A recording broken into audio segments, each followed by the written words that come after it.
Alright, so we've all grown up hearing this idea that poor countries have cheap stuff, right? Like, it sounds logical. If people barely make any money, then everything must cost less. But honestly, that's not how it works at all. I'm talking about places where someone earns maybe $2 a day and somehow a basic bag of rice costs more than what you'd buy at your normal grocery store. Internet that's way more expensive than what you're paying. Medicine that feels like you're buying gold. And today, I really want to break down why this happens. Because once you understand it, you'll see why millions of people stay stuck in poverty no matter how hard they push. We're going to talk about terrible roads, corruption that eats everything, all the hidden poor taxes nobody mentions, and this whole messed up system that keeps people trapped. So, yeah, let's get into it. Chapter 1. Wait, this makes no sense. Alright, picture this for a second. You're living in some small village, somewhere in Africa or South Asia. You wake up, you grind the whole day, and at the end of it, you've made like $3. That's your entire day's income. Now you'd think, okay, cool, if I only make $3, at least the stuff around me has to be cheap, right? Nope.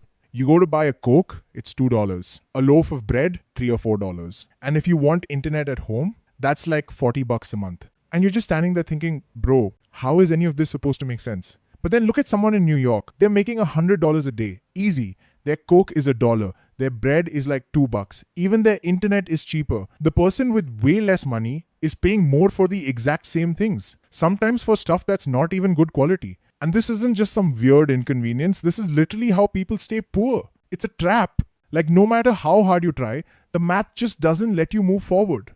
Chapter 2. The roads are terrible and that matters more than you think. Alright. So here's the first big reason things cost way more in poor countries is infrastructure. Basically, roads, electricity, ports, all the boring stuff nobody talks about, but everything depends on. In rich countries, you don't even notice this stuff. You click order now and boom, it's at your door in 2 days. Why? Because the entire system works. Roads are smooth, ports are efficient, trucks move fast, and no one's getting stuck in the middle of nowhere. But in poorer countries, total opposite. Picture this. There's a farmer growing vegetables in rural Kenya. He wants to sell them in the city. Sounds simple, right? Except the road connecting his village to the city is basically a dirt trail with potholes that could swallow a small car. When it rains, it turns into a mudslide. Trucks get stuck. Drivers have to stop. The trip that should take 2 hours suddenly takes 8. More time equal more fuel and more repairs, and this all will cost more money. And guess who pays for all of that? Not the farmer. You, the person buying the vegetables. And that's just local stuff. Imports are even worse. A lot of poor countries rely on buying things from abroad because they don't produce everything themselves. But their ports? Total chaos. Ships wait days just to unload. Customs takes forever, someone always wants a bribe, boxes go missing, food spoils in the heat because it's sitting there too long. Then there's electricity. Half the time, the power randomly cuts out. So businesses rely on diesel generators, which are insanely expensive to run. Shops can't keep food cold, factories can't keep machines running, and everything becomes more costly to produce and store. So you end up with this ridiculous situation. A banana grown in that same country can cost more than a banana in America. Not because the banana is special, not because farmers are rich, but because getting it from point A to point B is a nightmare. Chapter 3. Being poor is expensive. This next part is honestly crazy once you think about it. There's something called a poverty tax, and it hits harder than anything else. Here's the idea. When you have money, you can actually save money. Sounds backwards, but it's true. You can buy a giant bag of rice, because buying in bulk is cheaper. You have a fridge, so you can buy groceries once a week and keep everything fresh. You own a car, so you can drive to the store that sells things cheaper. But when you're poor, you can't do any of that. You buy the smallest bag of rice because that's all you can afford today, even though it costs way more per pound. You don't have a refrigerator, so you're forced to buy food every single day, and half of it spoils. You don't have a car, so you're stuck buying from the overpriced shop nearby. And this isn't just food, it's literally everything. Poor people buy cheap shoes that fall apart after a few months. Then they have to buy another pair. Someone with money buys one high-quality pair that lasts for years. Same story with clothes, phones, furniture, all of it. They even get punished when they borrow money. Higher interest rates, more fees. They pay more for water because they don't have a clean supply at home. They pay more for healthcare because they can't afford insurance. There's a quote I love. Good boots cost $50 and last forever. Cheap boots cost $10 but break every year. So the poor person ends up spending $100 over 10 years, while the rich person spent 50 once and never worried again. Being poor is expensive because you can't afford the stuff that would save you money later. Chapter 4.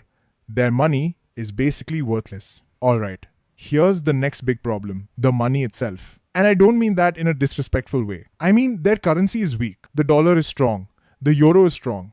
But most poorer countries have currencies that almost nobody outside their borders wants. So whenever they need to buy anything from the outside world, fuel, medicine, computers, machinery, they can't use their own money. They have to pay in dollars or euros. And that absolutely destroys their economy. Here's how wild it is. A laptop costs $1,000 everywhere.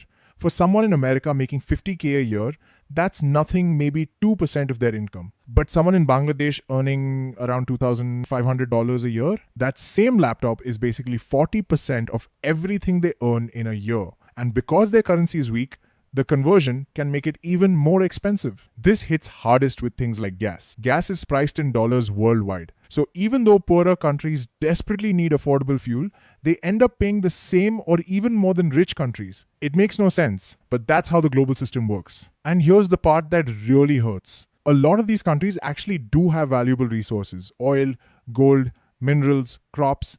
But they sell everything raw and dirt cheap to rich countries. Then those rich countries turn it into finished products and sell it back for insane prices. Nigeria sells crude oil for almost nothing, then buys refined gasoline for way more. African countries export cocoa beans for pennies, then import chocolate bars for a small fortune. It's like they're getting hit twice, first when they sell and then when they buy. Chapter 5. Corruption and monopolies run everything. Alright, so here's the part nobody likes bringing up, but everyone knows it's true, and that is corruption. In a bunch of poorer countries, the whole system feels like it's in the hands of a small group. Like the same families or business guys control everything important. And when only a couple of people run the show, prices? Yeah, they just choose whatever number they feel like. Take internet or phone service. In some places, there's literally one company. Just one. So if you want internet, too bad, you're paying whatever ridiculous amount they throw at you. In richer countries, companies fight each other, so prices drop. In poorer countries, you're stuck. It's either pay up or go without. And then there's the quiet corruption people deal with every day. Trying to bring goods through customs? Pay someone. Driving a truck across the country? More bribes at every random checkpoint. Want to start a small business? You end up paying for extra approvals that shouldn't even exist. All of that money gets pushed onto the final price of whatever you're trying to buy. And it doesn't stop there. When the government tries to build a road, half the budget just disappears. Straight up gone. So a project that should cost $1 million ends up costing $5 million. And the road still looks like it was built overnight with leftover cement. And because it falls apart constantly, transport costs never go down. Even the help that's supposed to reach poor people, aid money, subsidies, whatever, most of it gets grabbed before it ever reaches the people it was meant for. So what happens? Stuff stays expensive, quality stays bad, and regular people keep getting squeezed while the same tiny group at the top keeps piling up money. So there you go. Poor countries have expensive prices because of broken roads, the cost of being poor, worthless money, corruption, monopolies, and a global system that keeps them trapped. If this made you think differently, smash that like button.